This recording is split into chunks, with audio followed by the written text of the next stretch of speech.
গৃহঠাই যোৰহাটত হাৰ্থক জুবিন গাৰ্গৰ অন্ত্যেষ্টিক্ৰিয়া সম্পন্ন কৰিবলৈ মুখ্যমন্ত্ৰীক আহ্বান অসম সাহিত্য সভাৰ সভাপতি ডক্টৰ বসন্ত কুমাৰ গোস্বামীৰ চৰকাৰৰ ওচৰত অনুৰোধ সভাপতিগৰাকীৰ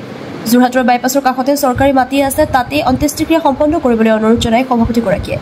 ইতিমধ্যে যোৰহাটৰ বিধায়ক হিতেন্দ্ৰনাথ গোস্বামীয়ে অন্ত্যেষ্টিক্ৰিয়াৰ বাবে মাটি দিব পৰা হ'ব বুলি জনাইছে বুলি মন্তব্য কৰিছে সভাপতিজনে নিউজ ডেস্ক AIN লাইভ আপোনাৰ সদৌতিকে মই অসম সাহিত্য সভাৰ হৈ শ্ৰদ্ধা আৰু প্ৰণাম নিবেদিছোঁ এটা বৰ গুৰুত্বপূৰ্ণ কথা ক'বলৈ আপোনাসকলক ইয়ালৈ নিমন্ত্ৰণ কৰা হৈছে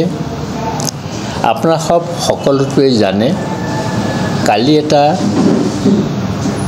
ঘটিব নলগীয়া ঘটনা এটা বিদেশত হ'ল অসম আকাশৰ এটা উজ্জ্বল নক্ষত্ৰ জুবিন গাৰ্গ খহি পৰিল একাচেকা মনৰ এই ডেকাজন আছিল প্ৰকৃততে স্বাধীনতাৰ উপভোগকাৰী স্বাধীনতা যি উপভোগ কৰে তেওঁৰ বিশ্বৰ সকলোকে সমভাৱে চায় আৰু যি স্বাধীনতাৰ পৰা লাভ কৰা ক্ষমতা নিজে উপভোগ কৰে তেতিয়া মানুহজন নিজৰ কাৰণে চোৱা বুজায় জুবিনে গাৰ্গে সমগ্ৰ জীৱনটো নিৰলে মানৱ সেৱা কৰি গৈছিল অৰ্থাৎ স্বাধীনতা উপভোগ কৰিছিল সেইজনৰ স্মৃতি অসমৰ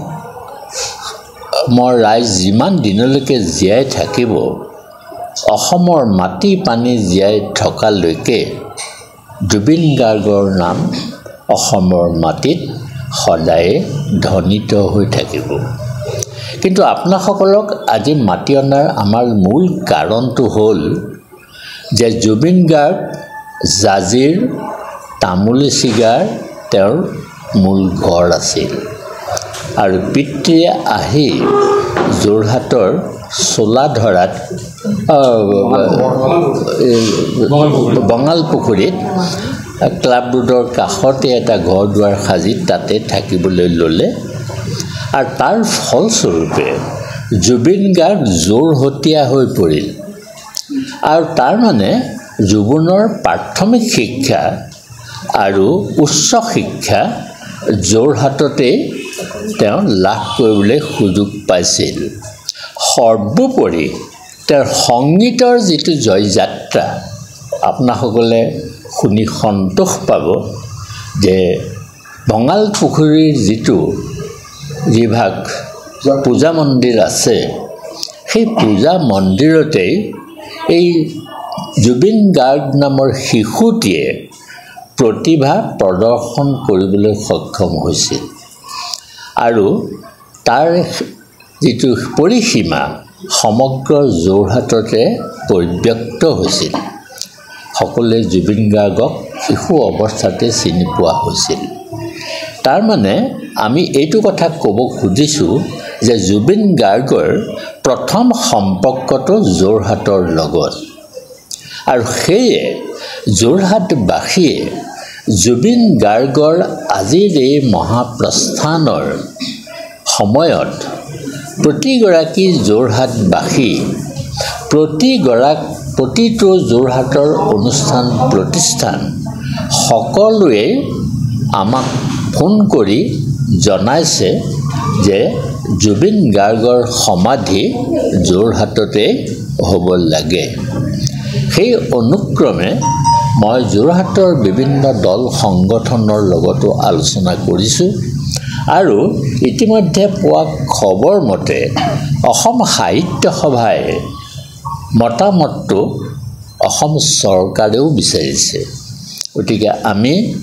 সকলো সাংবাদিকক বিনীতভাৱে অনুৰোধ জনাইছোঁ যাতে আজিৰ এই বাতৰিটোৱে চৰকাৰকো এই আৱেগিক ঐক্য সুদৃঢ় কৰিবৰ কাৰণে যাতে অনুপ্ৰেৰণা যোগায় তাৰ মানে জুবিন গাৰ্গৰ অন্ত্যেষ্টিক্ৰিয়া যোৰহাটত হ'ব লাগে ইয়াৰ আগতেও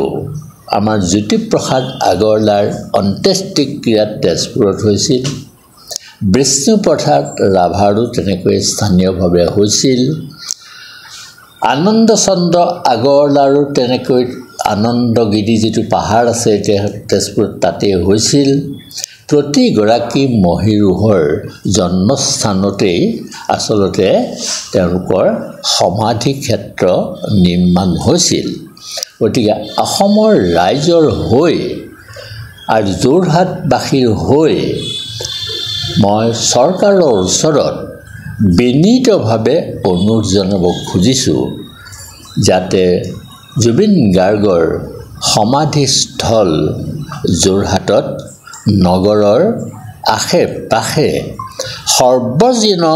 পৰিচিত এডোখৰ ঠাইত হওক। এই সম্পৰ্কে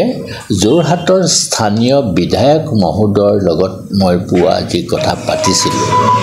তেওঁলোকে 3খন ঠাই নিৰ্বাচন কৰিছে যদিও শেষ পৰ্যন্ত এই ঠাই 3খনৰ ভিতৰত আমাৰ যিটো বাইপাছ আছে, এই বাইপাছৰ কাষতে এডোখৰ মাটি প্ৰায় 5 বিঘা মাটি চৰকাৰে দিবলৈ প্ৰস্তুত হৈছে আৰু সেই মাটিডোখৰ দিব পাৰিব বুলি হিতেন্দ্ৰনাথ গোস্বামীদেৱে মুখ্যমন্ত্ৰীক আজি ৰাতিপুৱা জনাইছে। গতিকে আমি আপোনাসকলৰ যোগেদি, কাৰণ সংবাদ মাধ্যমেই হ'ল আজিৰ